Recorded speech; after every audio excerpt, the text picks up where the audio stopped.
오늘 말씀의 제목은 산소망 예수 그리스도입니다. 다 함께 따라합시다. 산소망 예수 그리스도. 아멘. 예.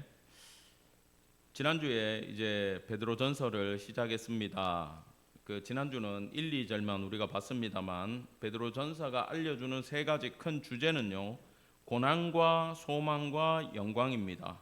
고난이라 하면 로마 대화제 사건 이후로 이제 고난당할 성도들의 믿음을 대비한 책입니다. 실제로 베드로 사도도 이 글을 기록하고 아마 제 기억에는 1년 반 정도, 2년이 채 되지 못해서 순교하신 것으로 알고 있습니다. 그 고난을 대비한 책이고요. 소망이라 하면 예수님의 긍휼이 우리에게 있는 것이 소망이라고 계속 말씀을 줍니다. 영광은 우리가 누릴 영원한 기업의 영광을 베드로 사도는 우리에게 이야기해 주고 있습니다. 지난주에 우리가 그 베드로 사도의 사도로서, 제자가 아니라 사도로서, 또 실패하고 넘어져 본 사람으로서 그 형제들을 굳게 하기 위해서 이것을 기록했다라고 말씀을 드렸고요. 오늘은 그 모든 신앙, 우리 신앙의 실체가 되는 것이 뭐냐? 바로 산소망이라는 거예요. 그리고 금요일 날은 순례자의 자세에 대해서 우리가 이 땅을 살아갈 때 산소망 대신 예수 그리스도를 품고 어떻게 살아가야 되는지 그 방침을 알려주는 것은 우리가 금요일 날 그 이후의 본문을 보도록 하겠습니다. 먼저 3절입니다. 우리 주 예수 그리스도의 아버지 하나님을 찬송하리로다. 자, 하나님을 찬송하려고 하면 먼저 전제가 돼야 되는 것이 뭐냐? 감사가 있어야 찬송이 나오잖아요. 그죠? 그럼 우리가 찬송해야 될 이유, 감사해야 될 이유가 무엇인가를 설명하고 있다라는 거예요. 그 다음에 그의 많으신 긍휼대로, 자, 긍휼이라는 것은 내가 긍휼을 베푼다라고 할 때 이게 조건이 있다든지 저 사람이 나한테 해줬기 때문에 내가 해주는 건 긍휼이 아니고 뭐예요? 그럼 보답이죠. 그죠? 이 긍휼을 베푼다, 헤세드, 자비를 베푼다라는 건 뭐냐? 받는 사람이 나한테 도움이 되는 게 아니고 아무 조건이 없어요. 근데 그냥 베풀어 주시는 것을 긍휼이라고 얘기를 합니다. 자, 우리가 찬송하고 하나님께 감사해야 되는 이유는 조건 없는 사랑으로 우리를 품으셨는데 그 내용이 뭐냐? 성도들에게 산소망을 주셨다라는 거예요. 여러분, 여기서 산소망은 뭐냐? 살아있는 소망. 여러분, 희망하고 소망은 달라요. 희망은요, 내가 갖는 거예요. 내가 이것을 희망하고 내가 원하는 게 희망사항이고, 소망은 뭐냐? 내한테 달린 게 아니에요. 하나님으로 말미암아 얻게 되는 것이 바로 소망이라는 겁니다. 그래서 이 소망은 여러분, 흔히 세상에서 말하고 요즘 긍정을 외치는 학자들의 이야기가 아니에요. 긍정적으로 생각해라, 좋게 생각해라. 여러분, 근거가 없으면은 좋게 생각할 수가 없습니다. 내가 할 수 있다, 할 수 있다, 건강하자, 힘을 내자, 적극적으로 행하고 좋게 생각하자. 근거가 나한테 있으면 그냥 나의 헛된 희망일 뿐이에요. 예수로 말미암아 내가 얻게 되고 그 예수님이 주시는 산소망은 특이한 것이 얼라이브예요. 살아있는 거예요. 살아 움직여요. 역사하는 하나님 있죠. 그것이 뭐냐? 살아서 우리에게 역사해 주시는 예수 그리스도의 은혜를 말하는 것이 바로 산소망이라는 겁니다.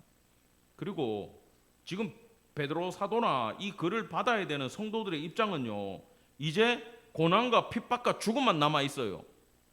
근데 이 사람들이 기뻐하고 힘을 내는 이유가 뭐냐? 바로 우리에게 예수 그리스도가 살아있는 소망되기 때문에 이 사람들은 활력을 얻을 수 있고 그 공포를 이겨낼 수 있다라는 것입니다. 그것이 바로 3절의 이야기예요. 여러분, 이걸 더 풀어드리면은 기초가 어디서 출발하느냐? 예수님의 십자가에서부터 출발을 합니다. 그런데 말입니다, 2000년 전에 십자가에서 출발한 그 구원은 이미 그곳에서 완성이 됐어요. 근데 이게 시제가 세 가지예요. 구원이 완료형이 있고 지금 우리 삶에서 진행형이 있어요. 그게 뭐냐 하면은 따라합시다. 성령께서 업어서라도 간다. 예, 억지로라도 우리를 이끌고 간다라는 거예요. 목적지가 어디냐? 산 소망 대신 예수 그리스도와 함께 하는 곳까지 성령이 이끌어 가는 거예요. 그러면 미래형은 뭐냐? 주님 나라에서 예수님과 함께 사는 것이 바로 완성형, 종말의 그림이라는 겁니다. 그리고 이것을 우리가 두려워하거나 포기하거나, 이거 금요일 날인가 내가 다음 주 말씀에도 준비를 해놨는데, 하나님이 한번 택하시면요 그 영혼을 절대 놓지 않습니다. 근데 우리가 좌절하고 힘겨워하고 어려워하는 게 뭐냐 하면은 내 눈에 보이는 결과, 이 땅에서의 결과만 우리는 생각할 수밖에 없어요. 왜? 그것만 우리 눈에 보이니까. 그러나 하나님은 따라합시다. 산자와 죽은 자의 하나님. 예, 살든 죽든, 내가 부자든 가난하든 건강하든 아프든 감옥에 있든 자유인이든 주인이고 상전이든 노예든 간에 하나님은 동일하게 역사하는 분이라는 것을 우리가 믿어야 될 줄 압니다. 예, 그 신앙을 갖는 게 굉장히 중요해요. 그리고 그 하나님은 영원토록 우리와 함께 하시고 유업을 주시는데, 그게 뒤에 나와요. 자, 4절 다 같이 읽어봅시다. 시작. 썩지 않고 더럽지 않고 쇠하지 아니하는 유업을 있게 하시나니 곧 너희를 위하여 하늘에 간직하신 것이라. 아멘. 성도들이 받을 기업이 최종적으로 어디 있대요? 하늘에 있어요. 여러분, 이 땅은요 나그네 길이라고 표현하고 순례자라고 표현합니다. 처음에 나그네로 출발해서 순례자로 가요. 성경이 나그네로도 불렀다가 순례자라도 불렀다가 그러는데, 이게 어원적으로 딱 들어가면요 나그네는 목적지가 있다 그랬어요? 없다 그랬어요? 없어요. 예수 믿기 전에 모든 영혼은 이 땅에 그냥 나그네로 지내는 거예요. 여러분, 나그네가 여기서 아무리 잘 살면 뭐합니까? 그죠? 광야 40년 동안 가르친 게, 제가 그때 살았으면 하나님 엄청 원망했을 것 같아. 제가 가족을 돌봐야 되지 않습니까? 그러면 이제 여기서 이제 정착한다고 구름이 쫙 내려앉았어요. 그럼 여기야. 그러면 이곳에서 지내는 갑다. 그럼 뭐부터 하겠습니까? 아버지들 장막부터 쳐야죠. 텐트부터 쳐야지. 알죠? 그 줄 땡겨가지고 메고 땅에 못 박고 다 고정시키고, 광야지만 혹시 비가 올지 모르니까 또랑도 파고, 캠핑 가보신 분들 알 거야. 주방 세트 준비해가지고 만나 내리면 그거 빻아가지고 떡도 만들어야 되고, 물병 들고 생수가 터지면 엄마들 쫓아가가 물 길러가지고 와야 되겠지. 근데 하루밖에 안 지났는데 다시 구름이 붕 떠오르면 어떻게 돼요? 그 세팅했던 거 지금 다 풀어야 되는 거야. 그 훈련을 40년을 왜 시켰냐 하면 이곳이 정착지가 아니기 때문이라는 것을 가르쳐 주는 거예요. 최종 정착지가 어딥니까? 가나안 땅이었잖아요. 그들에게는. 우리의 정착지가 어딥니까? 예, 하늘에 있는 나라가 우리가 가야 될 곳이에요. 여러분, 이 땅에서요 정착을 해가지고 가나안 땅에 들어가서 그 땅 다 차지하고 전쟁해가지고 잘 살았잖아요. 근데 그 땅 어떻게 됐죠? 죄로 타락하고 하나님 버리고 또 이방이 침략해가지고 722년도에 기원전 북이스라엘 멸망하고 586년도에 남유다 멸망하고 다 뺏겼잖아요. 그 땅. 지금 그걸 가슴에 품고 사는 자들에게 야, 그 유업은 이 땅이 아니고 하늘에 있다 그러면, 여러분 성경 구약을 제대로 아는 사람들은 이게 바로 이해가 돼야 돼. 목적지가 여기가 아니라고 베드로 사도는 오늘 분명히 우리에게 이야기하고 있습니다. 그래서 이 땅에서 우리가 아무리 슬픈 일이 있고 아무리 힘든 일이 있어도 우리의 영혼이 성령님께 붙들림 바 되어 있다면 우리는 낙심하지 말아야 될 줄 기억하시기 바랍니다. 아멘. 5절입니다. 너희는 말세에 나타내기로 예비하신 구원을 얻기 위하여 믿음으로 말미암아 하나님의 능력으로 보호하심을 받았느니라. 자, 박해를 직면한 시점에 있는 성도들에게 두려워하지 말라라고 얘기를 해요. 그 근거가 뭐냐? 누구의 능력으로 보호하신다? 하나님의 능력으로 보호하신다. 믿으십니까? 우리도 하나님의 능력으로 보호받고 있음을 믿으시기 바랍니다. 아무리 힘겹고 아무리 어렵고 아무리 고통스러운 순간에 있다 할지라도 우리의 영혼을 하나님이 붙들고 계신다라는 것을 반드시 믿는 성도 되기를 원합니다. 아멘. 그래서 제가 3, 4, 5절을 정리를 해보니까 산 소망에 대해서 이야기해 주는데 이것이 예수 그리스도로 거듭났을 뿐 아니라 하늘의 유산도 받게 되고 우리는 말세로 가는 예수님 다시 오시는 그때까지 순례자의 길을 가고 있는데 하나님의 능력으로 보호를 받는다. 이것이 바로 우리의 산 소망 된다라는 것임을 여러분 기억하기 바랍니다. 여러분 찬양 중에 얼마 전에 영화에 나왔었잖아요. 그 영화 제목 뭐죠? 그 북한 얘기 나오는 거. 신의 악단. 신의 악단에 나오는 찬양 중에 이걸로 만든 게 주 예수 나의 산 소망이에요. 그래서 제가 그거 틀어드리려다가 여러분들 다 아는 찬양이니까 이 말씀을 강해를 듣고 여러분 베드로전서 잘 강해 못 듣습니다. 안 해줍니다. 어렵고 힘들어요. 여러분 미국 신학에는 이 베드로전서에 대한 게 없었어. 왜냐하면 이건 고난의 신학이거든요. 고난을 직면한 자들에게 주는 말씀이거든요. 옛날부터 미국 사람들 잘 살고 잘 먹고 배 두드렸는데 고난 얘기해도 와닿는 사람 아무도 없어요. 근데 반대로 우리 그 영화처럼 북한의 성도들한테 이 찬양이 들려져 봐요. 베드로전서 주 예수 나의 산 소망. 그 어떻게 시작하죠? 깊은 절망에 수렁 가운데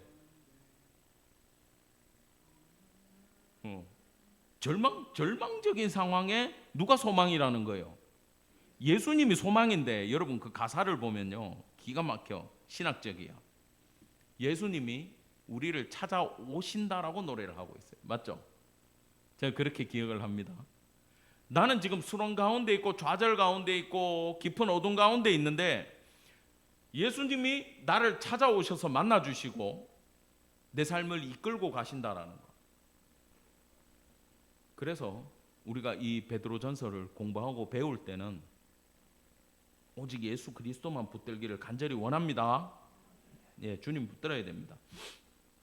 6절 그러므로 너희가 이제 여러 가지 시험으로 말미암아 잠깐 근심하게 되지 않을 수 없으나 오히려 크게 기뻐하는도다. 자, 이거 표현하자면은 다양한 색상의 종류의 고난이 앞으로 올 것이다. 사람들은 비방할 것이고 욕할 것이고 직장에서는 해고될 것이고 두들겨 맞을 것이고 심지어 죽일 수도 있다. 여러분 그 고난이 작나요? 짧나요? 이때 성도들은요 죽을 때까지 그 고난을 당했어요. 지금부터 300년 동안 시작하는 거예요. 그 직전에 나온 말씀이야. 짧아요? 길어요? 300년이? 길죠. 근데 베드로가 짧대요. 왜? 장차 누릴 영원한 영광에 비하면 여기서의 그 고통은 짧은 것이다. 그리고 그 과정에서도 하나님께서 보호하신다. 여러분 하나님의 보호라는 걸 내 뜻대로만 해석하시면 안 돼요. 인생길에서 하나님의 보호가 위기 가운데 건져주시고 교통사고 났는데 살려주시고 근데 막아주시면 더 좋지. 병들면 어떡할 거예요? 원망하실 거예요? 주님 왜 보호 안 해주십니까? 여러분 우리가 진짜 보호받아야 될 대상은 먼저는 우리의 영혼의 구원임을 여러분 기억하기를 간절히 축원합니다. 우리가 이 건강에 육신의 병이 들었을 때 제일 힘들고 시험 드는 이유가 뭐냐 하면은 기도에서 하나님이 보호해 달라고 얘기할 때 이 병이 낫기를 바라잖아요. 누구나 그래요. 저도 그래요. 근데 하나님이 치유 안 해주는 경우가 있습니까? 없습니까? 있어요. 어떤 분은 암인데도 그냥 치유함 받는 분이 있고, 사도 바울 같은 경우는 안지를 계속 겪고 너무나 그것 때문에 고통스럽고 몸이 병들어가는데 하나님이 계속 그대로 끌고 갈 때가 있어요.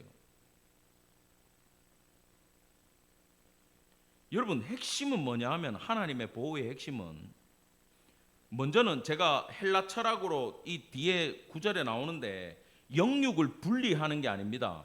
근데 우리가 이게 신앙적으로 정확하게 잡혀야 되는 게 뭐냐 하면은, 지금의 상태에서 1차적인 보호 대상은 우리의 영혼이에요. 이 영혼이 주님과의 관계가 끊어지면 안 되고, 이것이 악한 마귀의 손에 들어가면 안 되고, 이것이 보호함을 받아야 돼. 그러면 육신은 구원을 못 받느냐? 이 땅에서 여러분, 나사로가 영육간의 구원을 받아가지고 되돌아왔잖아요. 안 죽습니까? 죽죠. 왜 부활시켰는데 영원히 가면 좋지? 죽어요. 왜 죽일까요? 그래야 예수님 부활처럼 새 육신을 입고 부활해야 되기 때문에 그 육신의 장막은 여러분, 지금 무너지나, 주님 오실 때 무너지나, 병들어서 내가 80에 무너지나, 한 번은 무너져야 새 육신으로 거듭난다라는 걸 기억하기를 간절히 축원합니다. 그래서 먼저 주님이 회복시켜 주시고 살려주시는 대상은 이 썩어질 육신보다 우리의 영혼이에요. 그리고 중요한 심판에 대한 이야기도 육신을 죽일 자들을 두려워하지 말고 영을 심판하는 자를 두려워하라 그러잖아요. 그럼 딱 이해가 되시죠? 먼저 구원받아야 될 건 우리의 영혼이에요. 그 다음에 우리의 육신에 대해서는 전인격적으로 최종적으로 구원을 함께 받는다라는 것도 믿기를 간절히 바랍니다.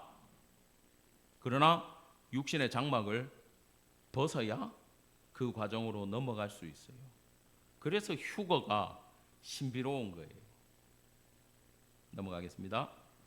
7절 다 같이 보겠습니다. 시작. 너희 믿음의 확실함은 불로 연단하여도 없어질 금보다 더 귀하여 예수 그리스도께서 나타나실 때 칭찬과 영광과 존귀를 얻게 할 것이니라. 아멘. 자, 이게 어려워가지고 제가 세 번역을 갖고 왔는데 이렇게 이해하시면 됩니다. 여러분의 믿음을 순수하게 만들기 위한 일입니다. 근데 비교가 나와요. 없어질 금도 불로 연단을 한다라는 거예요. 맞죠? 이 금덩어리, 이 금속도 순수한 걸 만들려고 불에 24K는 24번 들어간 건가요? 잘 모르겠습니다만 그렇게 들락날락 하면서 순금으로 만들어진대요. 금도. 근데 황금보다 귀한 성도들의 믿음은 단련을 받아서 어떻게 만드신다? 순수한 믿음으로 만들어 간다라는 겁니다. 그 과정은 금요일 날 나와요. 자, 근데 일단 우리가 여기서 7절에서 알아야 되는 게 뭐냐? 따라합시다. 불에 집어넣는 시련이 있다. 반드시 있어요. 이게 있어야 돼. 왜 있어야 되냐 하면은 두 번째 같이 읽읍시다. 시작. 그 시련 속에서 가치가 입증되었다. 이걸 요약하면 그거요.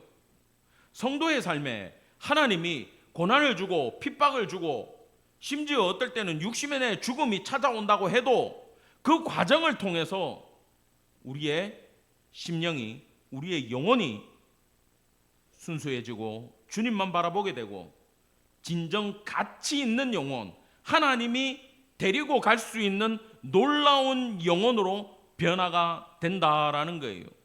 그 믿음은 있는데 이 시련을 통과해야 진짜 진정성 있는 믿음이 된다라는 거예요. 그래서 성도들에게 주는 모든 말씀이 뭐냐? 무책임한 게 아니라 견뎌라. 버텨라. 역사하실 때까지 기다려라. 왜? 그 도가니를 통과해야 되기 때문이다라는 겁니다. 자, 8절입니다. 예수를 너희가 보지 못하였으나 사랑하는도다. 이제도 보지 못하나 믿고 말할 수 없는 영광스러운 즐거움으로 기뻐하니. 이게 이제 우리한테 심각한 거예요. 왜냐하면요, 세상 사람들이, 제가 전도해도 마찬가지예요. 항상 이거를 물어봐요. 예수 믿으세요? 안 보이잖아요. 목사님은 믿나요? 어떤 분은 예수님 믿는데, 근데 목사 너것들은 못 믿겠대. 할 말이 없어. 예. 우리는 믿으면 안 되지. 같이 전도하고 있는 목사님들, 맞아, 우리는 믿으면 안 돼. 우리 선배들이 잘한 분도 있지만 못한 분들도 있어. 신뢰를 못 줬어. 이거 우리가 회개해야 될 부분이고. 너거는 못 믿어. 목사 새끼들 못 믿어. 근데 예수님은 믿어. 그렇게 삿대질하는 분한테 제가 뭐라 그랬는지 아세요? 감사합니다. 예수님이라도 믿으세요. 그랬어. 우리 안 믿어도 돼. 예수님만 믿어요. 네, 그러고 왔어요. 맞잖아. 여러분, 그분이 교회를 다니는지는 모르겠는데 분명히 예수님 믿는데 근데 목사한테 상처를 많이 받았나 봐. 회복돼야 될 줄 믿습니다. 근데요, 그거는 이제 웃자고 한 얘기고, 여러분들도 참 신기한 게, 예수님 봤어요? 근데 어떻게 사랑한다고 그러고 울고 불고 기도하고 난리를 친디야? 여기 소아시아에 지금 베드로 전서를 받는 성도들도 예수님 못 만나봤어. 팔레스타인에 있던 그때 사람들은 만나봤지. 로마에 있는 성도들 중에 예루살렘에 갔다가 베드로는 만나봤어도 예수님 못 만나봤지. 잠깐 사역하셨는데 3년 동안. 그러니까 그 성경에, 신약 성경에 예수님 만난 사람들은 복이 있어요, 없어요? 근데 제일 안 된 사람이 누군지 압니까? 왔다가 그냥 간 사람들. 부자 청년 같은 경우 정말 안타까운 거야. 주님이 사랑하면서 쳐다봤는데 그냥 돌아가 버렸잖아. 안타까운 거예요. 근데 이분들은, 소아시아의 분들, 특히 이쪽 분들은, 야, 예수님 못 만나봤어요. 어떻게 생겼는지도 몰라. 대화도 못 해봤어. 근데 어떻게 압니까? 따라합시다. 들어서 안다. 예수에 대해서 들어서 아는 거예요. 이 독자들은 예수님 몰라요. 우리도 못 만나봤어요. 근데 들어서 알고 있기 때문에 사랑할 수 있는 거예요. 여러분, 그래서 이 사랑이 보고 사랑하는 사람보다 더 순수한 게 뭐냐 하면은, 그거 있잖아요. 이거 옛날에, 지금 같은 경우는 뭐 화상으로 뭐 채팅 바로 해버리고 이러니까 거시기한데, 옛날에는 편지 세대들 있잖아. 펜팔, 얼굴 모르고 하는 거예요. 그죠? 채팅 처음 시작됐을 때도 얼굴 모르고 채팅했어. 근데 그래가지고 만나가지고 결혼하는 사람들까지 있더만, 내가 들어보니까. 근데요, 전에만 듣고 글만 받아도 알게 되면 마음이 가요. 그죠? 근데 이 놀라운 게, 예수님을 사랑하는 경우까지 가는 건, 저도 못 만나보고 여러분 못 만나봤잖아요. 교회에서 목사님 설교 듣고 내가 성경 읽다가 확 꼬꾸라지는 거예요. 왜? 주님 찾아오시니까.